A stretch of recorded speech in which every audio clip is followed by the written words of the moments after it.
plenty of them left over.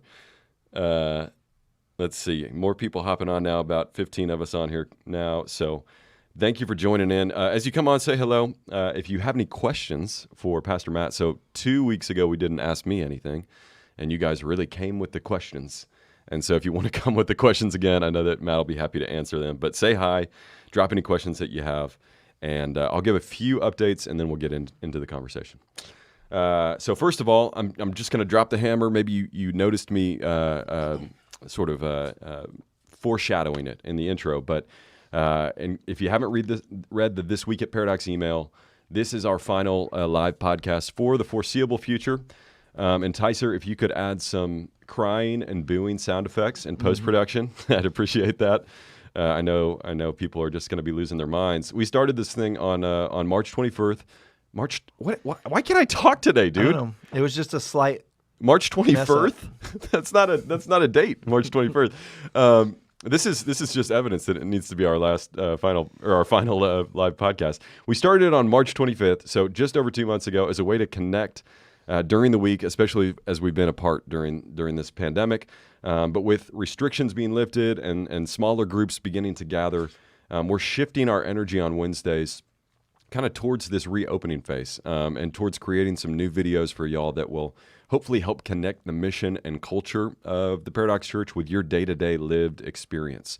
And so we want to do some things to help connect, again, this high-level vision with a lived experience so that as we come back together, those things are really synced up and connected. So we've got some cool ideas for those videos and more to come on that.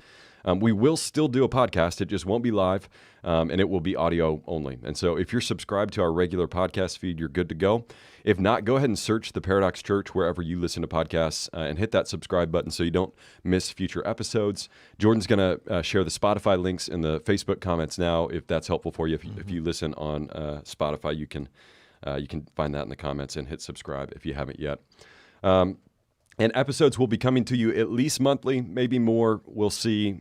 Turns out, being an executive director is a full-time job, so the podcast is kind of the icing on the cake for me. I love doing it, and I promised at least monthly, and we'll see if we can do more than that. So that's the update on the podcast. I want to also quickly say that we launched a new sermon series on Sunday. Yep. So we're in the book of Galatians for the next few months, and we're excited about it. If you have friends who are looking for meaning and satisfaction outside of God, in possessions or in people, if you have friends who are constantly trying to measure up to some impossibly high bar to justify their worth or their existence, or if you have friends who are living for their own pleasure, walking down a self-destructive path. And by the way, we Christians are not exempt from that list. We do these things too.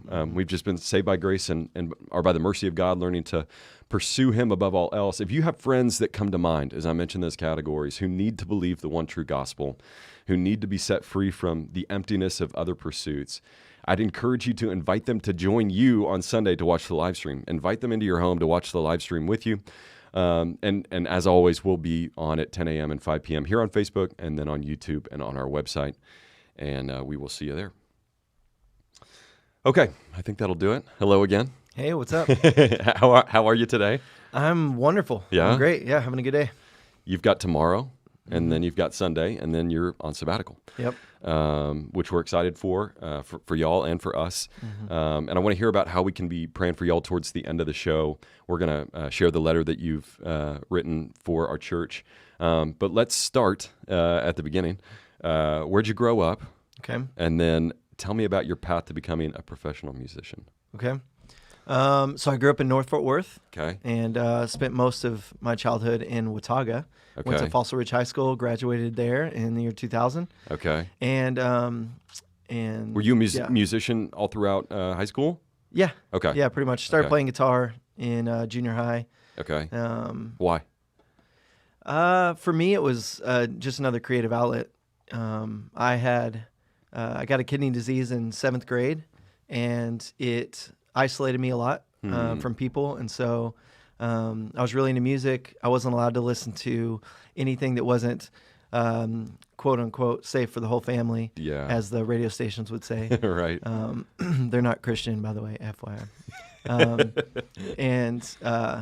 So I was like searching for something. So I would like my older sister stayed with us for a while, and she had a CD booklet.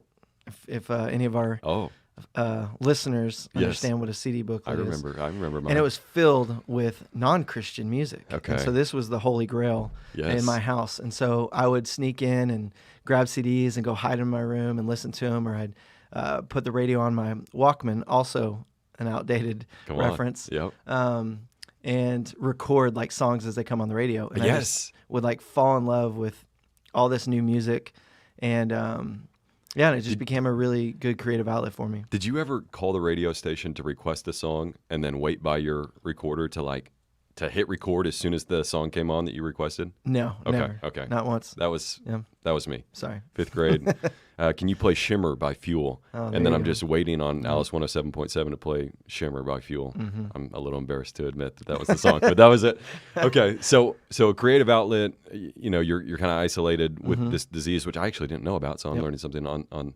Have you always been creative? Always making things? Yeah. So when I was, as long as I can have memories, Yeah. I have memories of drawing and coloring and sketching. Yep. I wanted to be like, when I was really little, the first thing I ever wanted to be when somebody would ask me, what do you want to be, is an animator. I wanted to work for Disney, do animation. And so that was like, to me, being an astronaut, like it was just as magical. And so, Yeah. so I'd played sports and stuff like that, but I'd also get like tons of art supplies and stuff like that. And so music was always kind of in the background growing up as a kid. But then when I was in 7th grade, I realized that I could actually make music, and that was a lot of fun. Yeah. You started with acoustic guitar? I started with an electric. Okay. Started with a Fender Tele. Yeah. American or Yep. Mexican? Named Okay. Molly. Okay. Yeah. Why? I don't know. Like the name. Just liked it. Yeah. Yeah. That works. Okay. So you And I listened to a lot of punk music. okay. And Molly just felt like the name of a song, or like the name Wasn't of a there? punk. Isn't Flogging Molly? Flogging Molly, Yeah. for sure, Yeah. yeah. Okay. Okay. Do you remember when you wrote your first song? Yes. I was in 8th grade because I was just learning still. And I also learned how to play guitar the wrong way, Okay. which is really interesting. What does that mean? It means that no one showed me. I didn't yeah. have any lessons. I didn't do anything like that. So I didn't know how to tune a guitar. Okay. So I would just tune it to where it sounded good and I could make some music out of it. And then I ended up writing songs that way. And then started a band in 8th grade called Handrail because I was also into skateboarding. And with two of my best friends, neither of them played instruments. If you've ever been in a junior high band, this is on par. Yep. And so I had written all these songs, and they didn't play instruments, but they knew a guy that did. Yeah, And so, yeah, of course, yeah. that guy comes and starts playing with me, and I'm trying to teach him the songs. And he's like, it doesn't sound the same way when I'm playing what your fingers are doing. And then I learned there that I was not playing guitar right. Do you know what tuning you were in? No, Yeah. it's just, Made- so we would made have up. we would match his guitar tuning to my tuning so he Okay. could play what my fingers were doing. Wow. And we did that until I was in 9th grade. Okay. And then I was going to a church here in Fort Worth, and in our youth group, our youth worship leader was leaving to go plant a church. Yep. Ended up being a future Acts 29 church. Really? Yeah. And so he needed some help.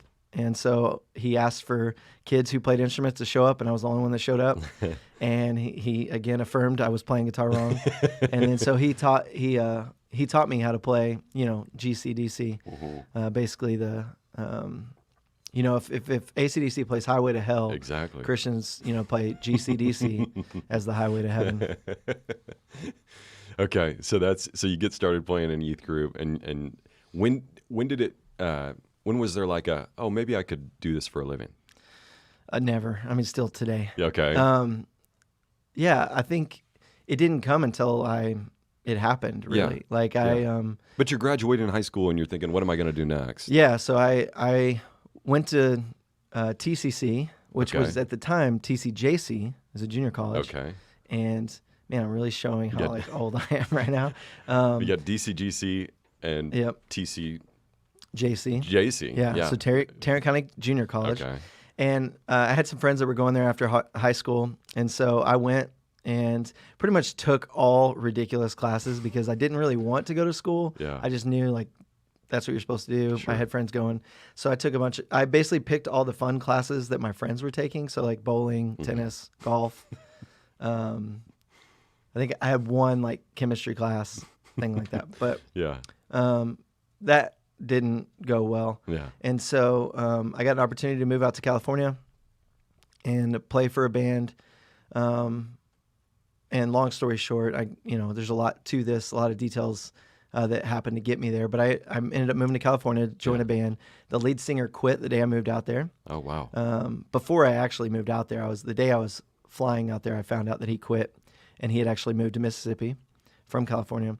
So I had already had the plane tickets. I was like, I'm just going to go see what God has for me there. Yeah. I feel like he wants me to go. So I went, and instead of joining a band, I started a band with a couple of the guys that had invited me out there. I met the drummer at our first rehearsal. I didn't know anyone, and it felt like a big leap, Yeah. for sure. Right. But I felt like God wanted me to go, so I did it. And within 6 months, we were on a major label. And Wow. and so at that point, I was like, oh, you can do this for a job. I didn't know you could do it actually before that. Really? I just planned to play music and work and figure it out. Yeah, just hang out. Yeah. Okay. And that band?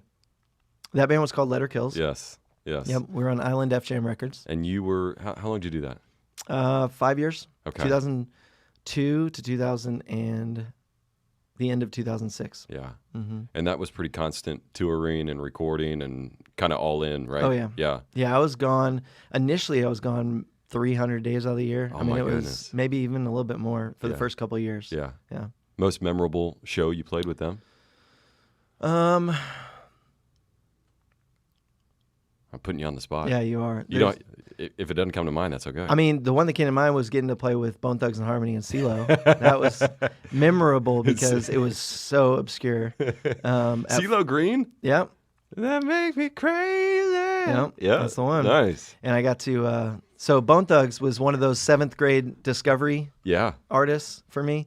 And Crossroads had every word memorized. Yeah. And so I talked him into letting me come up on stage and being one of the guys in the background waving the towel. It was awesome. Where was this?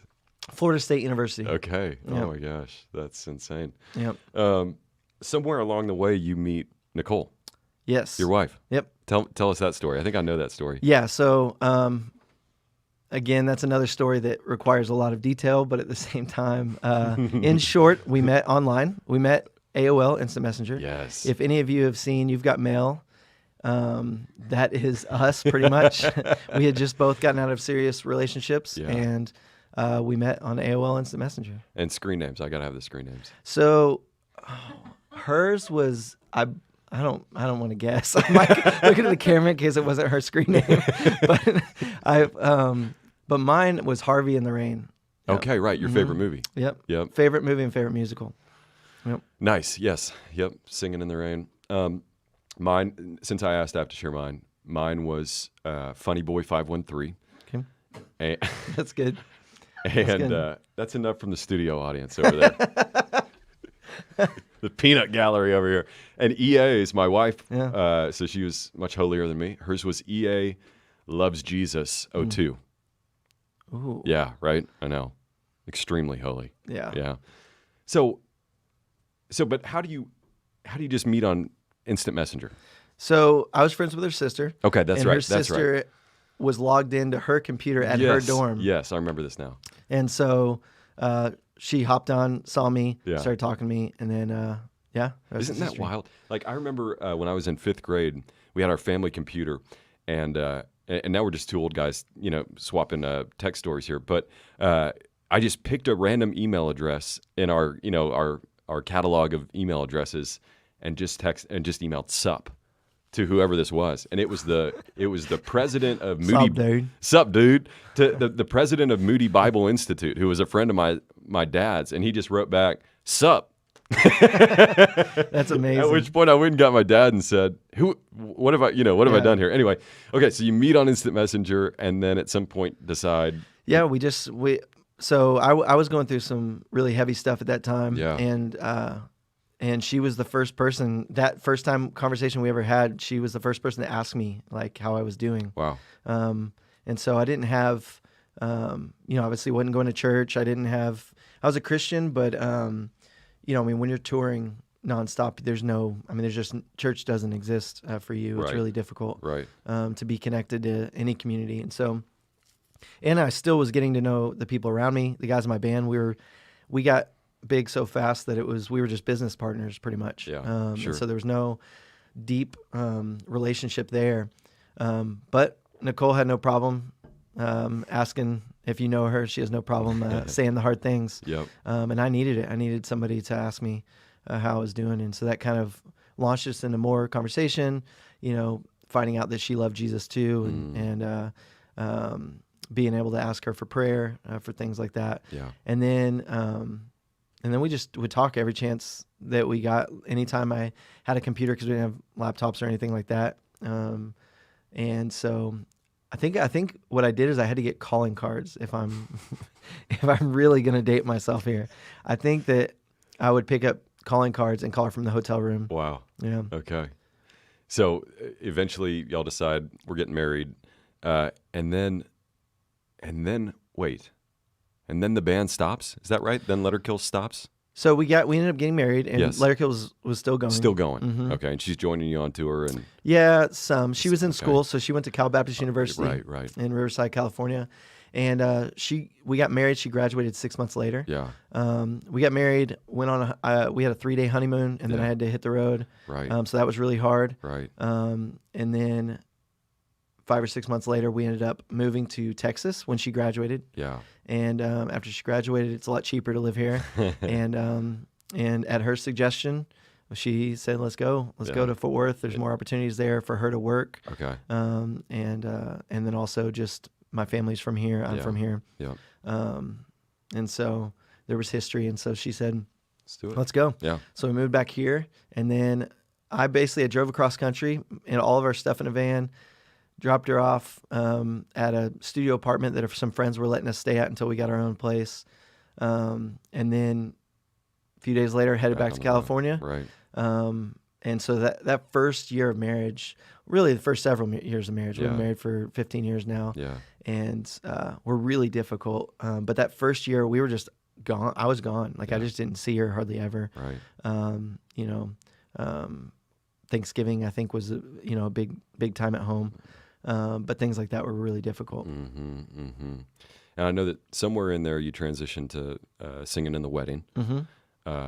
And so there's that season of life, but then there's the off the road, getting plugged in with church, getting synced up with Jim, getting synced up with Paradox. Tell us about how your love for the local church developed and how that blossomed into, being a pastor here at the Paradox. Mm-hmm. So there came a point with Let Her Kills where we were working on a second record. Our first record had some good success, and we were climbing, and progressing as a band and as a business, and things were going well. But we tried to write a second record, and we couldn't do it. It had been too many years since we had written the first one, and so we had all changed, had different directions we wanted to go musically. And the label just hated everything we were doing. And so it got to the point where it was really frustrating. I mean, we wrote for like a year trying to make this happen, and doing some touring and stuff. And Nicole, at this point, Nicole was in Fort Worth, had a job here teaching. And so I was living in California, she's living here. And then my dad had a heart attack. Yeah. And there was like this moment where we would go in and play poker in between like writing sessions, because we would just like need to clear our head and like do something different. So we go in the kitchen, we play cards, and we're sitting there, and it just like my dad had just had this heart attack a couple days before that. He was okay, but it was still scary and still hard to be away. Oh yeah. And so, and then my wife's across the country. I mean, I'm just miserable. Yeah. And it just seemed like we were spinning our wheels. So I just looked at the guys and I was like, "Hey, I don't think this is working." Yeah. And with my dad where he's at, and with my wife where she's at, I just need to go home. Yeah. And so, I told him, I said, "Hey, if you guys figure something out, something clicks, let me know. But until then, I'm gonna go home." Wow. So flew home, and literally that was the last time I saw those guys. Wow. Yep. Crazy. Yeah, so flew back to Texas and decided, okay, I've put my wife through enough at this point, I'm going to be the perfect husband. And I just went out and tried to find as much work as possible. I was going to bring home, make sure I was bringing home plenty of money to provide and show her that I, like how hard I was willing to work to care for her. And that, and in my mind, there was a lot of like penance in that. There was a lot of like making up for being gone so much and all that she had to do on her own here. And that was a really difficult time for us, but it was like, we want to do the right things now. Now we can kind of start our marriage. That's kind of how we felt. And so one of the first things we wanted to do was have a church, because now I wasn't on the road. And so we went to my childhood church and at first, and we went in on a Sunday morning. And I don't recommend this for those that come in on a Sunday morning, but about 10 minutes in, we decided to leave. We were like, do you want to go somewhere else? We just didn't want to be there. Yeah. So we went to a local establishment, Starbucks. Yeah, I've heard of it. Yep. Yeah. And we just started talking and just like, what are we looking for? Like, what do we think God wants us to do? Where does he want us to be? And we prayed and just kind of left it at that. And then I had a buddy that was planning a church in Keller. And it was going to be an Acts 29 church, and I never heard of Acts 29. And so he said, hey, we have our kickoff service on Easter Sunday, and we need a drummer. Do you want to play drums? Yeah. And I was like, yeah, sure. That sounds fun. So went and played drums for him, and that church was City View, which eventually ended up planning Paradox. Yes. And so City View, that week I showed up, played drums, and he was like, hey, we actually don't have a drummer at all ever. And so why don't you just keep coming back and playing? So I did that. The old bait and switch. Yep. Yeah. And so I would fill in anywhere they needed. I'd lead if they need me to, that kind of stuff. So I was just helping out with the music. I ran sound a couple of times. Yep.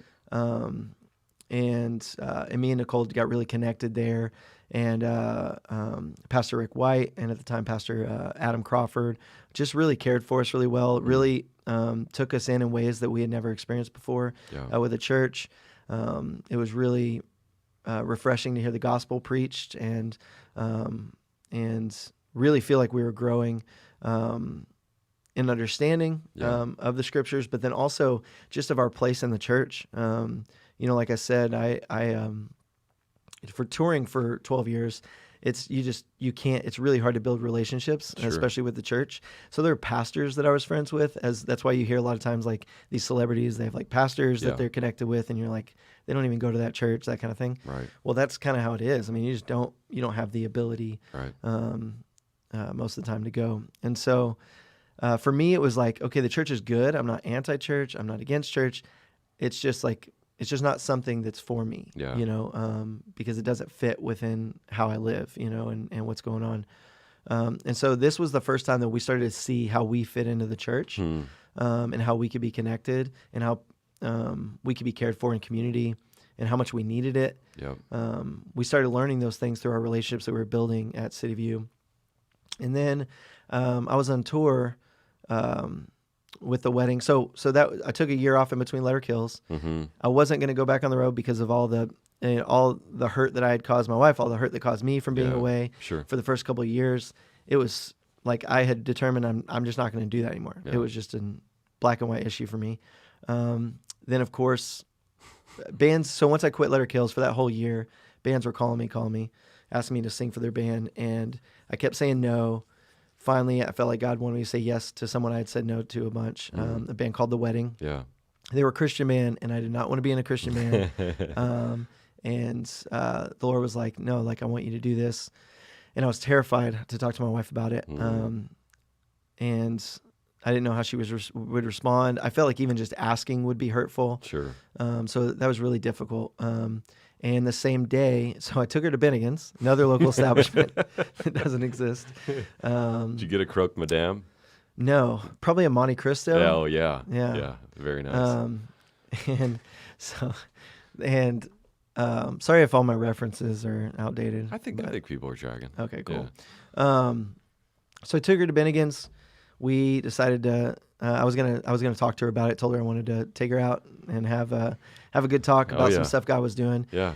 And as soon as we sat down, she just looked at me and she said, "Hey, I don't know what you're gonna ask me, but this morning I felt like God told me to tell you that if if there's an open door, you should take it. Yeah. And I was like, okay, all right. And so Yeah. that was really affirming, obviously, Yeah. when the Lord speaks to you through someone else like that, Yeah. and affirms what he's telling you. But it was also the first time we had taken a step together Wow.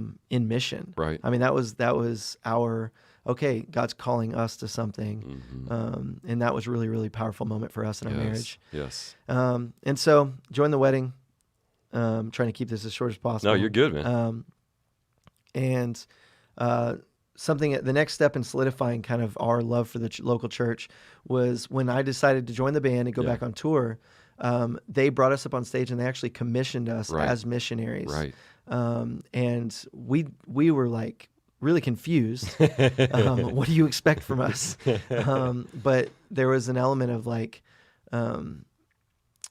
deep gratitude that we felt just for them to view us in light of the body of Christ, and that and to affirm God is calling you to do this and that we shouldn't take it lightly. Mm-hmm. And that was a really big deal. So that, again, just further solidified our love for the local church. Then joined the wedding. Later, I'm reading and studying from the road and things like that. And I was reading an essay or an interview with C.S. Lewis. And he was talking about Tolkien, and he had another friend that I don't know the name of, but Yeah. they had basically these three guys, Tolkien and C.S. Lewis and this third guy. The third guy passed away. And so in the interview, they're asking C.S. Lewis about his friend that had just passed. And Yeah. they're like, you know, how are you feeling? How are you handling the loss of your friend? And the way he responded is he said, I feel like I lost a huge part of J.R. Tolkien. And he's like, and the interviewer was like, well, J.R. Tolkien's still alive. Mm-hmm. You still have him. Mm-hmm. And he's like, well, there were parts of J.R. I could only see through this other friend. Yeah. And in that moment, the Lord kind of like opened my eyes, and in that moment, he connected that to the church for me. And I realized that there are parts of God that I can only see through the church. Yeah, sure. And it doesn't mean that I'm without God apart from the church. It doesn't mean that I can't grow apart from the church, but there's so much of him that I can only see through the church. Sure. And that I'm missing out on. And so, and that for me as a Christian who loves Jesus and wants more of Jesus, Yeah. like, I mean, that's enough. Yeah. You know, that's to me really kind of sunk my ship, so to speak, and let me move forward. And just being really active in the local church, even though I was on tour at the time, I tried to stay connected and things like that. And Yeah. so, wedding went on, toured with them for 6 years till 2014, and then I had met Pastor Jim at City View. Yeah. He was going there as our planting church, and became friends with him. He was a really great pastor, even before he was a pastor, to my wife. While I was gone, would just check on her Yep. and things like that at Yep. church, and that meant a lot to me, Yeah. and built a relationship between me and him before we actually had one. Yeah, And right. so that was really powerful. And so when he was going to plant Paradox, he had asked me to come lead worship. At the time I was touring, couldn't do much, but I had the opportunity to lead at one of our previous services. I think it was the first one, but he says it was the second one because I don't. But it was the first one.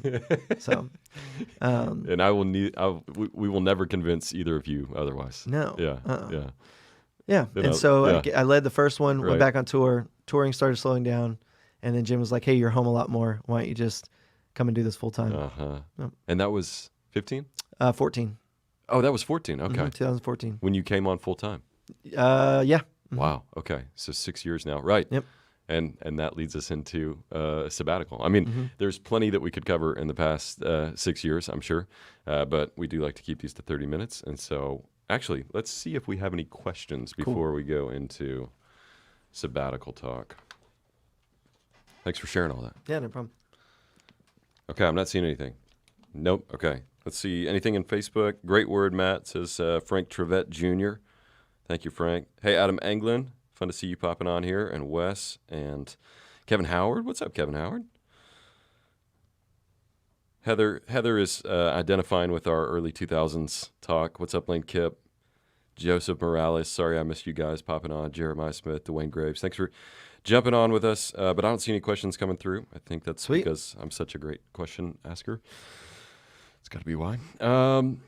So let's talk about this sabbatical. Cool. I have asked Jordan to link up the letter that you wrote to the church, but it's a 2-month sabbatical. You guys will be doing some traveling and some staying around here. Yep. But just tell us how we can be praying for y'all and how we can support you while you're out. I'm sure that people have questions about what does contact look like with y'all while you're out, and just help us know how to be the church to you while you have this extended time of rest. Yeah. So I mean, the first thing is just to ask God to just to meet us with rest and to lead us to green pastures and help us lie by still waters. And Yes. those are things that are really difficult in ministry. They're difficult for everyone. Yes. And so one of my friends has given me good advice in just not expecting too much. I think I put a lot of pressure on myself to make the most of this, kind of prove that it was to others that it was a valuable experience, Right. and even prove to myself that it was worth it. And I've just been encouraged to just enjoy all that God has in that. I mean, when in Hebrews, when it talks about how there's a Sabbath rest for all of us, Yes. in Christ Jesus, just to rest from our works and trying to consider what that means for me for the next couple of months and with my family, for us just to rest from our work, and both not just physically but also spiritually, like anything we might be trying to do, out of our own strength, or weight that we're carrying for others, and things like that, and just allow God to carry us for a couple of months solely, and just be blessed by His presence and just His faithfulness to us and all of it. So yeah, definitely be praying for us. Be praying that we have fun. Fun is really important. Fun is an indicator that we are resting. Yes. So if we're having fun, that means we're resting. Yeah, absolutely.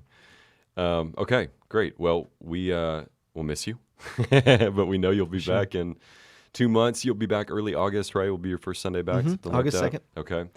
And if people want to drop a note of encouragement to you, I know we linked this up in the This Week at Paradox email this morning, but you can, is it okay if I give your email address out for notes of encouragement? Absolutely. Yeah, Yep. Matt at theparadoxchurch.com, which is not an email address that you'll be monitoring starting Monday, but if you want to drop him a note before Monday, that would be great. And then just kind of a logistical note, Jordan Schneider is your assistant. And so if people do have questions about music and arts related things, they can reach out to her, Jordan at theparadoxchurch.com, with questions that they have. Thanks for coming on, man. Yeah, no problem. Thanks for having me.